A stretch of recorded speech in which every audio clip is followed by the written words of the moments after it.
ये Arunachal Pradesh freedom of religion act 1978 के ऊपर में हम लोगों ने अपना मंडल लेवल पर और एरिया लेवल पर डिस्कशन किया। और पार्टी के हित में और सरकार के हित में कुछ मिसगिविंग्स जो मार्केट में फैलाया कि किसी सेक्शन ऑफ रिलीजन या कम्युनिटी को Arunachal Pradesh religion freedom of religion act के तहत इफेक्ट होगा या खराब होगा, तो उसके ऊपर में हम लोग ने विस्तार से चर्चा किया। और आज मैं इसलिए मीडिया ब्रीफिंग दे रहा हूँ कि एक आश्वासन लोगों को ये देता हूँ कि Arunachal Pradesh freedom of religion act जो 1978 में बनाया है, उसका तहत किसी भी धर्म को इफेक्ट नहीं होगा और किसी भी जनजाति को इफेक्ट नहीं होगा।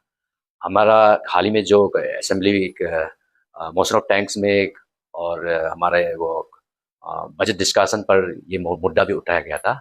वहाँ भी हमारे जो चीफ मिनिस्टर साहब है पेमा खंडू जी, हमारे डीसीएम साहब हैं, सभी ने एक एश्योरेंस दिया कि सरकार इस पर जांच पड़ताल करके जो कोर्ट से जो डायरेक्शन है कि सेट ऑफ रूल्स बनाना है और कोर्ट में फाइल करना है, वो सरकार ऑलरेडी आश्वासन दिया कि कमिटी इंस्टीट्यूट होगा। कमिटी कॉन्स्टिट्यूट करने के बाद में सभी वर्गों से कमिटी में लिया जाएगा और बहुत ही अच्छा रूल्स बना के अरुणाचल का पीस के लिए, यूनिटी के लिए, अरुणाचल के डेवलपमेंट के लिए उसको मद्देनजर रखते हुए ये रूल्स बनाया जाएगा।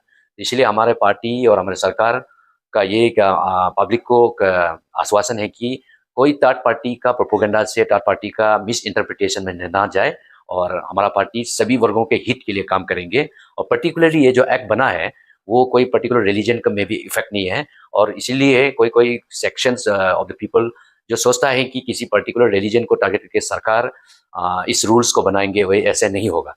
तो और पर्टिकुलर मैं ये भी बोलना चाहता हूँ कि हमारे जो बीजेपी पार्टी है और हमारे पेमा लेड गवर्नमेंट है, हम लोग बहुत ही प्रो पीपल है और लोगों का इंटरेस्ट, लोगों का यूनिटी, लोगों का प्रोस्पेरिटी पर ध्यान देते हैं। यहाँ कोई हम लोग सेक्टेरियन पॉलिसी नहीं लाएंगे और उसके बाद हम कोई ऐसे चीज़ नहीं करेंगे कि जिससे अरुणाचल का पीस एंड ट्रैंक्विलिटी को इफेक्ट हो। और दूसरा बात ये है कि वी आर ऑलवेज देयर, हम जो सरकार में हैं, पार्टी में हैं, हमारा इंडिजिनस राइट पर तो हम लोग प्रोटेक्शन तो देंगे देंगे, लेकिन इसका ये बात नहीं कि हमारे इंडिजिनस प्रोटेक्शन को देते हुए कोई दूसरा फेथ को भी हम लोग खराब करेंगे, ऐसे बिल्कुल नहीं है। और इसीलिए है पर्टिकुलरली जो लोग अरुणाचल क्रिश्चियन फोरम है, एसीएफ है, उन लोगों को भी मेरा रिक्वेस्ट है कि कोई चीज़ ऐसे मार्केट में जो हला कर रहा है उस पर ना जाए। और कोई भी धर्म जो अरुणाचल में हो या वर्ल्ड में हो, it is basically for piece of the people, और लोगों के शांति के लिए होता है, अमन के लिए होता है। कोई यहाँ हम लोग एक ग्रुप को दूसरा ग्रुप को लड़ने के लिए नहीं आया है। तो अरुणाचल में हम सब मिल के आगे भी पैन अरुणाचल का कॉन्सेप्ट लेंगे, हमारा सरकार और हमारा पार्टी जाएंगे और इस चीज़ पर काम करने के लिए हम लोग अपना ग्राउंड लेवल पर अपना अपना कॉन्स्टिट्यूंसी लेवल तक जितना मंडल कमेटी है वो भी काम कर रहे हैं। और हम एज एन एमएलए वहाँ का रिप्रेजेंटेटिव होकर भी काम कर रहे हैं। नॉट ओनली मैं नांग चेंग जो सिर्फ में काम कर रहा हूँ वो नहीं है, इंटायर एमएलए सब busy in the respective constituency और सब यही बोलेंगे कि हम यहाँ पीस ट्रैंक्विलिटी मेंटेन कराएंगे और ये जो रूल्स बनेंगे सरकार कमेटी गठन करके बनाया जाएगा। इसलिए ये अगवा से दूर रहे सब, और यहाँ हम लोग को डेवलपमेंट काम करना है, आगे लोगों के शांति के लिए काम करना है, लॉ एंड ऑर्डर को हम लोग टिक करना है। तो इसीलिए कोई भी मिसगिविंग न्यूज़ को लेके आगे मन में ये नहीं रहे कि कोई शंका ना रहे कि ये हम कोई रिलीजन को टारगेट किया है। Thank you.